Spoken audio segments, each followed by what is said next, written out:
How's it going, bros? My name is Nelson, and today we're diving deep into something truly special, something that shaped not just my childhood, but the entire entertainment landscape as we know it. I'm talking about the golden era of gaming, the 80s and 90s. This was a time before 4K ray tracing, before massive open worlds that take 200 hours to complete, before everything got so complicated. It was a time of pure, unadulterated fun where creativity wasn't just encouraged, it was a necessity because of the hardware limitations. The music slapped, the art was iconic, and the challenge was real. This era wasn't just about the games, though. It was about the machines that brought them to life in our living rooms and bedrooms. These plastic boxes were more than just electronics. They were portals to other worlds. They were the source of countless arguments with siblings, the reason for staying up way past our bedtimes, and the centerpieces of our social lives. Each one had its own personality, its own library of legendary titles, and its own army of loyal fans ready to defend it on the playground. So get ready for a massive nostalgia trip. We're going to be counting down the most iconic, the most influential, the most legendary video game consoles from the 80s and 90s. We'll be looking at what made each one a legend in its own right, from the games that defined them to the cultural impact they left behind. So grab your G Fuel, sit back, and let's journey back to a simpler, more pixelated time. This is going to be epic. All right, kicking things off with the absolute legend, the Titan, the one that basically resurrected the entire video game industry from the dead. I'm talking, of course, about the Nintendo Entertainment System, or the NES. Before this gray box of wonders landed in the mid-80s, video games were kinda dead. The market had crashed. Everyone thought it was a fad, a toy for kids that had run its course. It was a dark time, a gaming apocalypse. But then from Japan came this hero. Nintendo was smart. They didn't even call it a video game console at first. No, it was an entertainment system. They bundled it with Rob the Robot to make it look like a sophisticated toy, not one of those Atari things that had disappointed everyone. It was a Trojan horse of pure fun, and it worked flawlessly. Suddenly, video games weren't just back. They were bigger and better than ever before. The NES became a cultural phenomenon, a fixture in millions of homes around the globe. It was the standard. But what truly made the NES immortal was its library of games. This is where the gods of gaming were born. We're talking about the first time we stomped on a Goomba in Super Mario Bros., the first time we explored the vast kingdom of Hyrule and the Legend of Zelda, the first time we hunted space pirates in Metroid or whipped vampires in Castlevania. These weren't just games, they were foundational texts. They wrote the rules that countless games still follow today, establishing genres and creating mascots that are more recognizable than most movie stars. The controller itself was a revolution. That simple rectangular design with the D-pad, 2 red buttons, and Start Select, it was perfect. It felt right in your hands, and it was tough enough to survive the most intense gaming sessions and the occasional rage-fueled throw. The NES wasn't just a console, it was the bedrock of modern gaming. It proved that video games were a legitimate art form and a commercial powerhouse. Without the NES, it's no exaggeration to say that this channel, and the entire gaming world as we know it, might not even exist. Absolute respect. If the NES was the established king, then our next console was the edgy, cool rebel that showed up to crash the party. Enter the Sega Genesis, or the Mega Drive for my European bros. When this sleek black console arrived in the late 80s and early 90s, it brought with it an entirely new attitude. Nintendo was family-friendly, wholesome fun. Sega was in your face. It was loud, it was fast, and it was cool. The marketing was aggressive, brilliant, and it created one of the most legendary rivalries in entertainment history, Nintendo versus Sega. The whole philosophy of the Genesis was built around blast processing. Nobody really knew what it meant, not even Sega probably, but it sounded awesome and it perfectly captured the console's identity. The games felt faster, more action-packed. It was the console you went to for incredible arcade ports like Altered Beast and Golden Axe. It was gritty, with games like Mortal Kombat featuring blood and fatalities, a stark contrast to Nintendo's censored version. Sega wasn't afraid to push the boundaries and appeal to an older teenage audience. Of course, you can't talk about the Genesis without talking about its mascot, the blue blur himself, Sonic the Hedgehog. Mario was a plumber who took his time. Sonic was a lightning-fast hedgehog with attitude who tore through levels in a blaze of glory. He was the perfect embodiment of everything Sega stood for. The first Sonic game was a technical marvel, a visual spectacle that Nintendo's aging NES just couldn't compete with. It was the ultimate system seller and the face of the console war. This wasn't just a character, it was a statement. The Genesis also had a fantastic library beyond Sonic. It gave us legendary series like Streets of Rage, with its incredible techno soundtrack, the epic RPG saga Phantasy Star, and a ton of amazing sports games that dominated the genre. The controller, with its 3-button layout and cool curved design, felt perfect for the fast-paced action games the console was known for. The Genesis proved that there was room for more than one king in the console space, and its fierce competition forced Nintendo to step up its game, making the entire era better for all of us.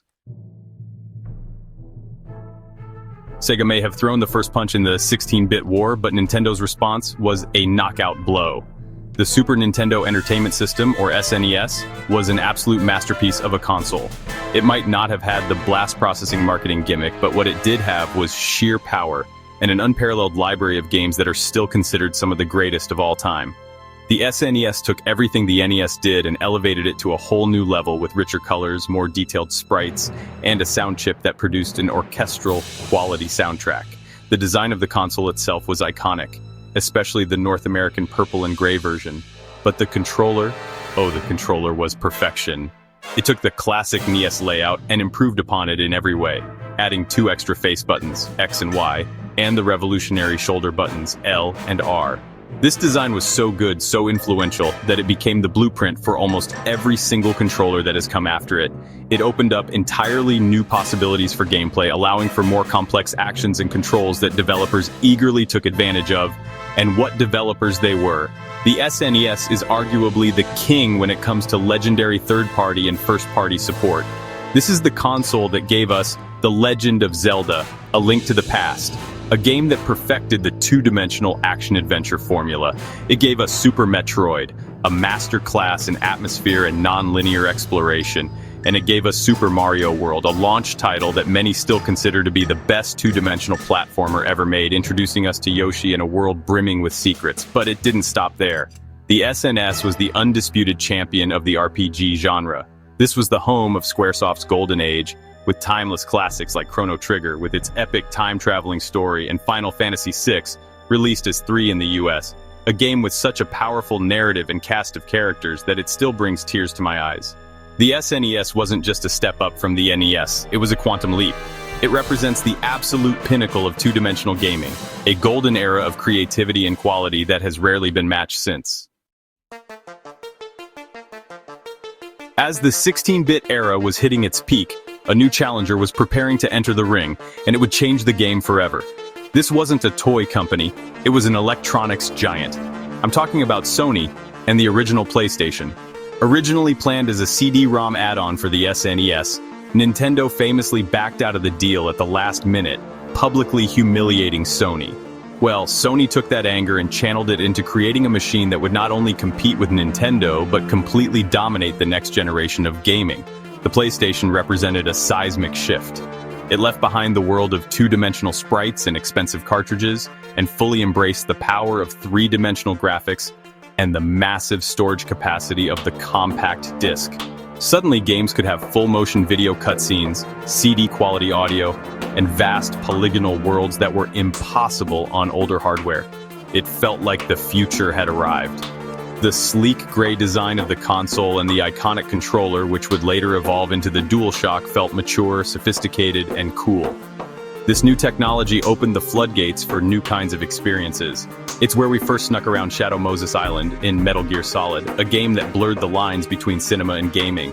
It's where we first survived the zombie horrors of the Spencer Mansion in Resident Evil, birthing the survival horror genre. It's where we experienced the epic, world-spanning story of Final Fantasy VII, a game so monumental that it brought JRPGs to the mainstream Western audience in a way no one thought possible. The PlayStation didn't just change how games looked, it changed who played them. With its more mature library and branding, it attracted an older audience that had maybe grown out of Nintendo. It became a staple of dorm rooms and apartments, not just kids' bedrooms. It was the console for a new generation of gamers, and its massive success completely reshaped the industry landscape. Sony, the newcomer, had beaten the veterans at their own game and established a dynasty that continues to this day. It was a revolution on a disc. While the epic console wars were being fought in living rooms around the world, Nintendo was quietly conquering an entirely different frontier, our pockets. The original Nintendo Game Boy, released in 1989, was not the most powerful handheld. It had a monochrome, pea-soup green screen and was chunky enough to be used as a weapon. Its competitors, like the Sega Game Gear and Atari Lynx, were in full color and technically far superior, but none of that mattered. The Game Boy had two secret weapons, an affordable price and incredible battery life. While the competition would chew through 6 AA batteries in about 3 hours, the mighty Game Boy could last for over 10 to 15 hours on just 4. This was the critical factor. A handheld console is useless if you can't actually take it anywhere without a bag full of batteries. The Game Boy was the king of the road trip, the doctor's office waiting room, and the boring family gathering. It was a dependable companion that was always ready to go, making portable gaming a truly mainstream reality for the first time. And what a companion it was, thanks to one killer app that came bundled with the system, Tetris. This was a stroke of genius. Tetris was the perfect portable game, simple to learn, impossible to master, and endlessly replayable. It appealed to everyone, from kids to their parents and even their grandparents. It was a universal language of falling blocks, and it single-handedly sold millions of Game Boy units. It proved that you didn't need flashy graphics to create a compelling and addictive gaming experience. Beyond Tetris, the Game Boy built up an incredible library of its own. It's where an entire generation was first introduced to the phenomenon of Pokemon with Red and Blue, games that encouraged trading and battling with friends via the link cable, creating a social experience unlike any other. It also had fantastic portable versions of its big console brothers, like The Legend of Zelda: Link's Awakening and Super Mario Land. The Game Boy wasn't just an accessory, it was a legitimate gaming platform that defined on-the-go entertainment for over a decade. An absolute icon. And there you have it. 5 absolute titans that defined the golden age of gaming. From the NES saving the industry to the PlayStation launching it into a new dimension, each of these consoles left an indelible mark on the world. They weren't just products, they were cultural artifacts that brought joy, challenge, and new worlds to millions of us. They laid the foundation for everything we play today, and revisiting them feels like coming home. The creativity and passion baked into these machines and their games are timeless. It's crazy to think about how far we've come, with photorealistic graphics and online worlds connecting millions. But there's a certain magic to this era that I think will never be replicated. The simplicity, the focus on pure gameplay, the iconic 8-bit and 16-bit soundtracks, it's a special kind of nostalgia. These consoles weren't just about playing games, they were about creating memories.